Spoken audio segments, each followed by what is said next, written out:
Montana Territory, 1882. The rolling hills stretched toward the mountains like waves of gold against a backdrop of evergreens. Wade Xander stood at the edge of his property, squinting against the harsh summer sun. At 25, he'd built something most men twice his age struggled to achieve: the Triple X Ranch, 1,500 acres of prime grazing land with a decent herd of Herefords.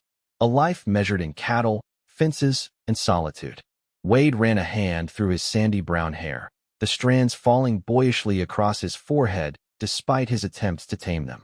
His lean frame carried muscle earned through years of honest work.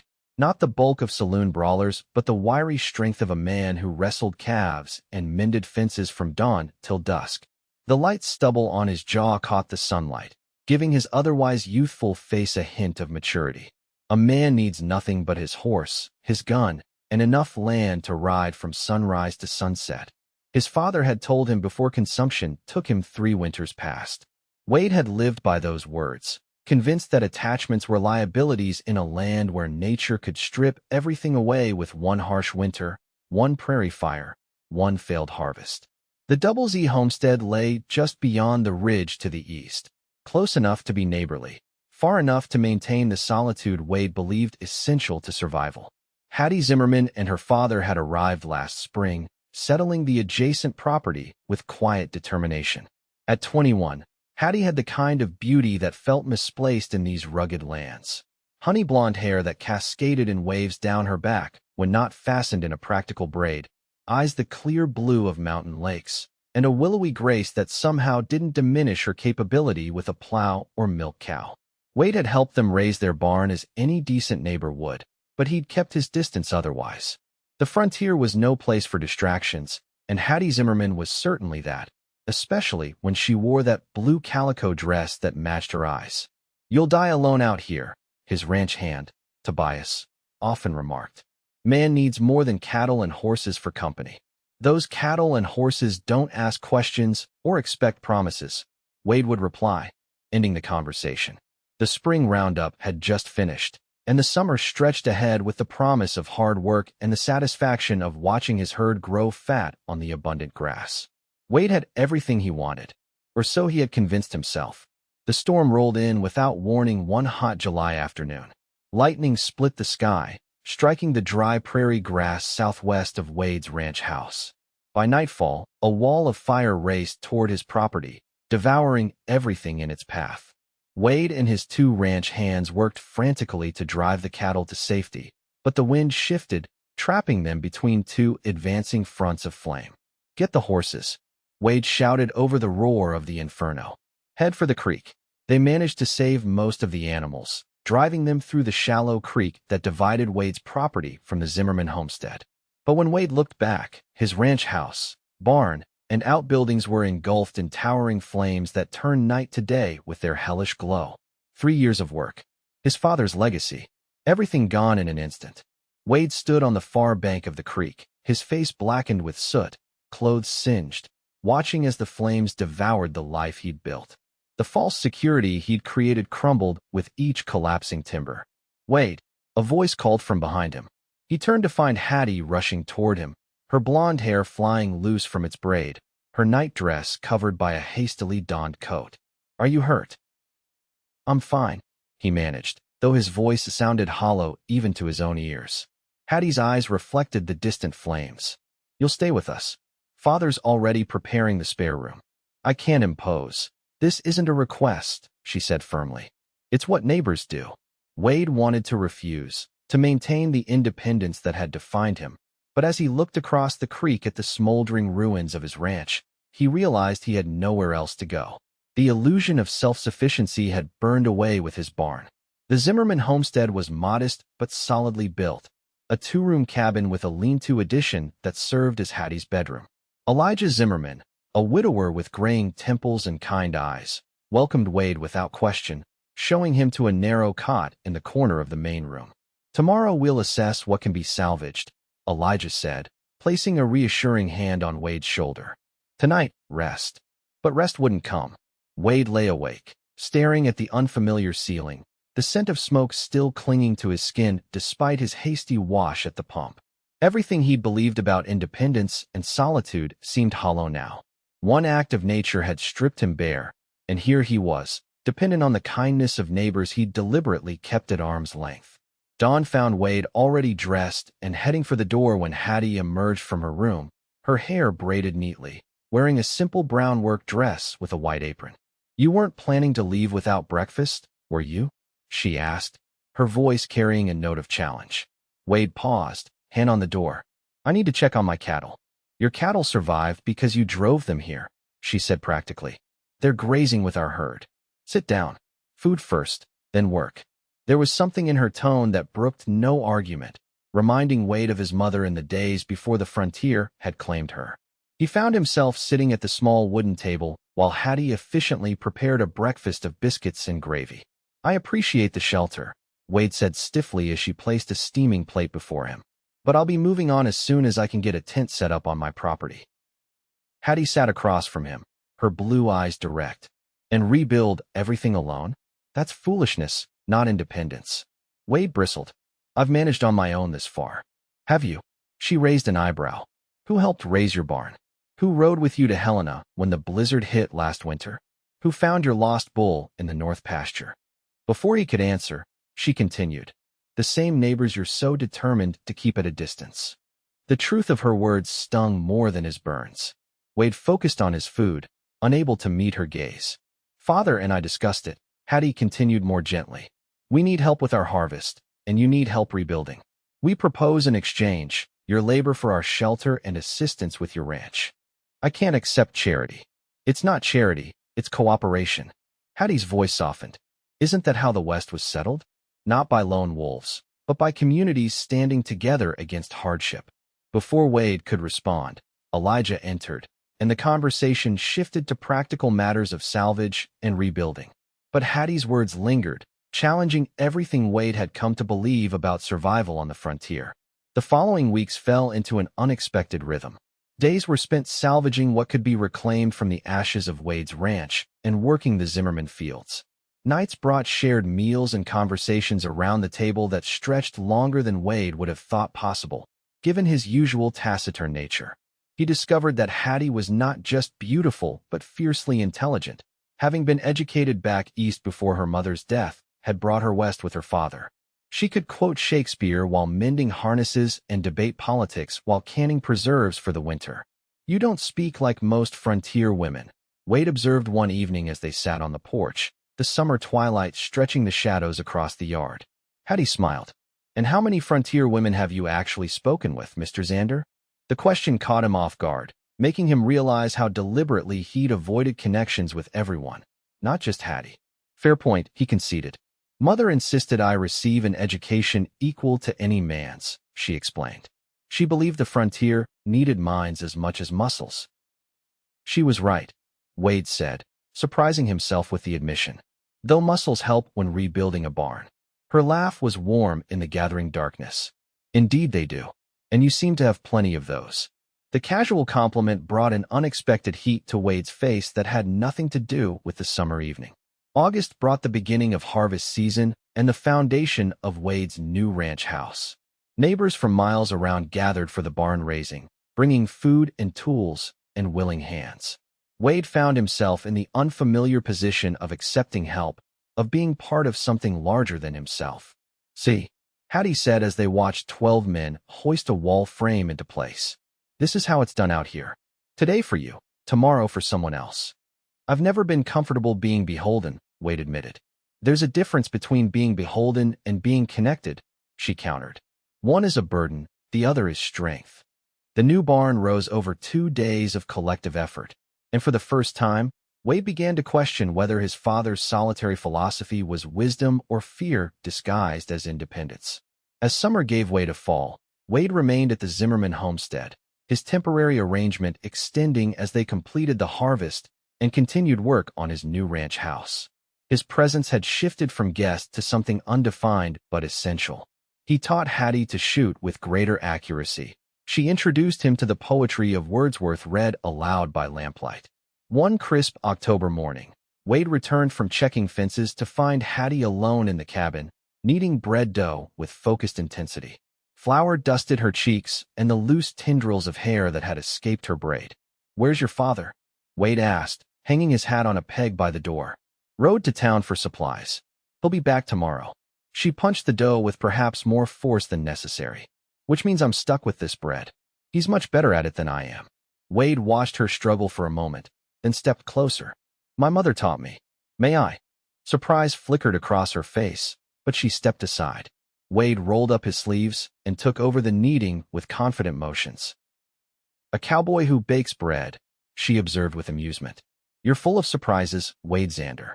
"A man alone needs to feed himself," he replied, though the words lacked their former conviction. They worked side by side preparing supper, moving around each other with an easy familiarity that had developed over the past months. As twilight deepened outside the windows, they sat at the table with only the lamplight between them, the absence of Elijah's steady presence making the cabin seem smaller, more intimate. "Why did you never marry?" Hattie asked suddenly, breaking a comfortable silence. Wade looked up, startled by the directness of the question. "Never saw the sense in it," he answered honestly. "The frontier is hard on women." "The frontier is hard on everyone," she corrected. "But harder alone, I'd wager." "Perhaps." Wade studied his coffee. "What about you? Surely you've had suitors." "A few." Hattie's fingers traced the grain of the wooden table. "None who saw me as more than a pretty face or a potential housekeeper." They were fools, then. The words escaped before Wade could consider them, hanging in the air between them. Hattie's eyes met his, searching. "Why do you say that?" she asked softly. Wade found himself at a crossroads, the familiar path of emotional distance stretching in one direction, something unknown and frightening in the other. "Because you're the most capable, intelligent woman I've ever known," he said finally. "Any man who can't see that doesn't deserve your consideration." A smile bloomed across her face, transforming it. "That might be the nicest thing anyone's ever said to me." Something shifted between them that night, a threshold crossed without conscious decision. They talked until the lamp burned low, sharing stories they'd never told anyone else. Wade spoke of his mother's death when he was 12, of his father's subsequent retreat into bitterness. Hattie described her dreams of someday starting a school for the children of neighboring ranches. As Wade finally retired to his cot, sleep eluded him once more, but for entirely different reasons than the night his ranch burned. He lay awake, turning over this new feeling, this sense that perhaps his father had been wrong. Perhaps a man needed more than land and livestock to call his life complete. November brought the first snow and the completion of Wade's new ranch house, smaller than the original, but solidly built to withstand the Montana winters. The day it was finished, he stood in the empty main room with Hattie beside him, both surveying the bare walls and unadorned windows. "It needs curtains," she observed. "It needs furniture," he countered. "It needs life," they said simultaneously, then laughed at the coincidence. As they walked back to the Zimmerman homestead through the light snow, Hattie said casually, "Father's been talking about my moving into the new place." Wade stopped in his tracks. "What?" "He thinks it would be more proper than your continued residence with us, now that your house is built." She kept her eyes on the path. "He suggested I could be your housekeeper until spring." "My housekeeper," Wade repeated, the word feeling all wrong. "Yes, though I told him I'd make a terrible employee. I'm much too opinionated." Her tone was light, but something in it suggested an invitation, or perhaps a challenge. Wade reached for her arm, stopping her. When she turned to face him, snowflakes caught in her eyelashes and hair, transforming her into something ethereal. "I don't want a housekeeper, Hattie." Her expression remained carefully neutral. "What do you want, Wade?" The question stripped him bare in a way the fire never had. For months, he'd been living in contradiction, clinging to his belief in self-sufficiency while becoming ever more enmeshed in the life he'd found with the Zimmermans. "With Hattie, I want," he began, then faltered, unaccustomed to giving voice to needs or desires. Hattie waited, patient but unyielding. "I want more than empty rooms," he finally said. "When I lost everything in the fire, I thought I'd lost my independence. But what I really lost was the illusion that independence meant strength." He took a deep breath. "These months with you and your father have shown me what I was missing. Connection. Purpose beyond mere survival." Hope flickered in her eyes. "And what does that mean for your future?" "It means I was wrong," Wade admitted, the words both difficult and freeing. A man doesn't need nothing but land and livestock. A man needs community, people to care for and be cared for by. He reached for her gloved hand. I need you, Hattie. Not as a housekeeper. As what? She prompted when he hesitated. As my wife, he said, the words emerging with unexpected certainty. If you'll have me. For a heart-stopping moment, Hattie said nothing, her expression unreadable. Then she stepped closer. I will have you, Wade Xander, she said softly. But only if you understand that marriage isn't about one person taking care of another. It's about building something together as equals. I wouldn't want it any other way, he assured her, meaning it completely. The kiss they shared in the gently falling snow sealed a promise of partnership that went beyond the conventional understanding of marriage on the frontier. It was an acknowledgement that true strength came not from isolation, but from connection. Their wedding took place 2 weeks later in the town church, attended by every neighbor who had helped rebuild Wade's barn. Elijah gave away the bride with tears in his eyes and a blessing that encompassed both their shared past and their future together. That winter, as snow piled high around their new home, Wade and Hattie created the life they'd envisioned. She hung curtains and set up a small library in one corner. He crafted furniture with his own hands, a table large enough for guests, a cradle for the children they hoped would come. Together, they planned spring plantings and sketched designs for the school Hattie dreamed of establishing. But their partnership faced its first real test in February, when a rider arrived with news that shattered their peaceful existence. Marshall's looking for you, Xander, the man said, stomping snow from his boots at their door. Claims you've got a price on your head in Wyoming territory. Hattie looked at her husband, confusion and concern warring in her expression. What is he talking about? Wade felt the blood drain from his face. The past he'd fled 3 years ago had finally caught up with him. There's been a mistake, he told the messenger. I've never broken any law. But after the man departed, Wade knew he had to tell Hattie the truth he'd concealed even from himself. Before I came here, he began haltingly, I worked for a cattle company in Wyoming. The owner ordered us to drive small ranchers off their land, by any means necessary. Hattie sat very still, her face pale. Did you? No, Wade said firmly. I refused. But there was a confrontation. A man died, shot by my foreman, not me. But I was there, and when the law came, the foreman claimed I pulled the trigger. He met her eyes, desperate for her to believe him. I ran, changed my name slightly, started over here. You're innocent, Hattie said, a statement rather than a question. Yes, but the company owner has money and influence. My word against his operation. Hattie rose from her chair with sudden determination. Then we'll fight him with the truth. Together. Hattie, you don't understand. Men like that. I understand perfectly, she interrupted. You've been running from a false accusation because you believed you had to face it alone. But you're not alone anymore. The marshal arrived the following day, a hard-faced man with a warrant and a deputy to enforce it. Wade Xander, he announced formally. You're wanted for the murder of Thomas Riley in Wyoming Territory, 1879. His name is Wade Xander, Hattie corrected, standing beside her husband. And he's innocent. What followed was the darkest period of their young marriage. Wade was taken to the county jail to await transfer to Wyoming for trial. Hattie, rather than collapsing in despair, sprang into action. She rode to neighboring ranches, collecting statements from those who knew Wade's character. She wrote to lawyers in Helena. Most significantly, she traveled alone to Wyoming Territory to locate witnesses to the original confrontation. You don't have to do this, Wade told her during a jail visit, anguished at the risk she was taking. Hattie reached through the bars to grasp his hand. When we married, we promised to face life together. This is part of life, Wade. Her journey bore unexpected fruit. In a small Wyoming settlement, Hattie found a former ranch hand who had witnessed the shooting and had been paid to keep quiet. With Hattie's encouragement and the promise of protection, the man agreed to testify to Wade's innocence. The trial in early spring became a battleground not just for Wade's freedom, but for the corrupt practices of the cattle company. Hattie sat in the courtroom every day, her quiet dignity and unwavering support drawing notice even from the hostile Wyoming newspapers. When the witness testified that Wade had actually tried to prevent the shooting, the case against him crumbled. The judge, despite obvious pressure from influential quarters, had no choice but to declare him innocent of all charges. As they rode the train back to Montana, Wade finally allowed himself to acknowledge how close he had come to losing everything. Not just his freedom, but the life and love he'd found. "I never believed anyone would fight for me like that," he told Hattie, holding her hand tightly as the landscape flashed past the windows.